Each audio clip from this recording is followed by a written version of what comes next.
এই যে ফুলকপির বড়া বানাবো বা পাকোড়া। এই যে বাপে দিলাম, বাপে হইতেছে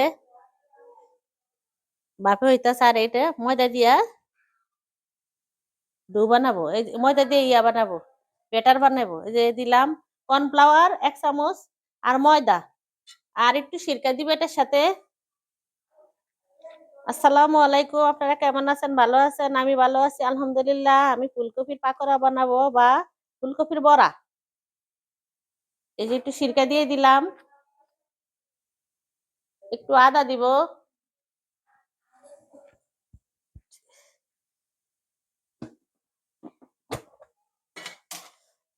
দিয়ে দিলাম একটু আদা,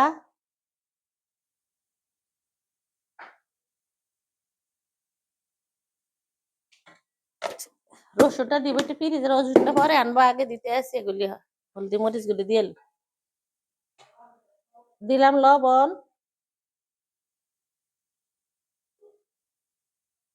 হলুদের গুঁড়া দিব, মরিচের গুঁড়া,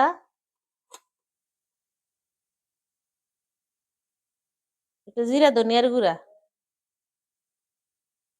দিয়ে দিলাম। তারপরে অন্য কিছু লাগলে দিব,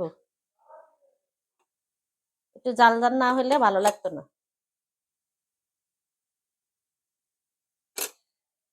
এখন আনবো রসুন,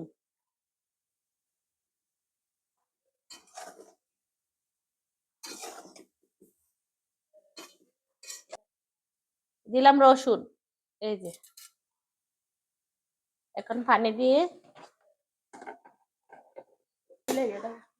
রসুন, ইন্ডিয়ান রসুন ব্লেন্ডার করলে এমনি নিলে যায়।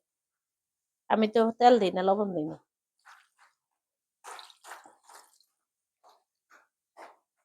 এখানে একটু সিরকা দিলাম, তো ফুলকপির গন্ধ আসে না, ফুলকপির একটা কাঁচা গন্ধ কোথাইলে। আবার ফুলকপি লবণ দিয়ে একটু সিরকা দিয়ে বাফে দিছি।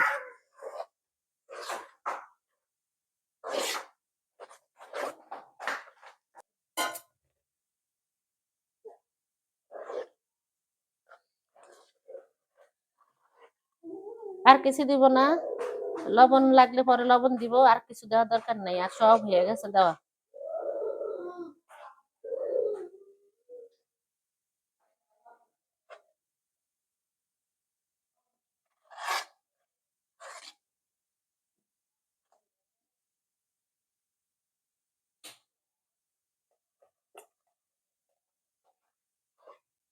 এক কড়াই রান্না হয়ে গেছে, খাইতে আছে, দিতে আসি ফুলকপির পাকোড়া। যে মজা হয়, আগে আমি অনেক বানাইতাম এগুলি।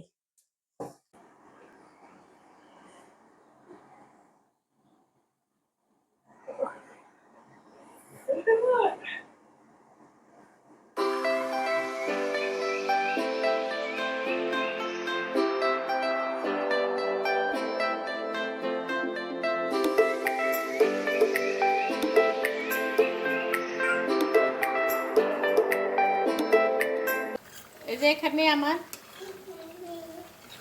পাকোড়া বানান শেষ করলাম, ভিডিওটিও শেষ করলাম। আপনারা আমার পাশে থাকবেন, লাইক কমেন্ট শেয়ার সাবস্ক্রাইব করবেন, কমেন্টের মাধ্যমে জানাবেন কেমন হয়েছে। খাওয়াইতে পারি না, ভালো থাকবেন, সুস্থ থাকবেন, আল্লাহ হাফেজ।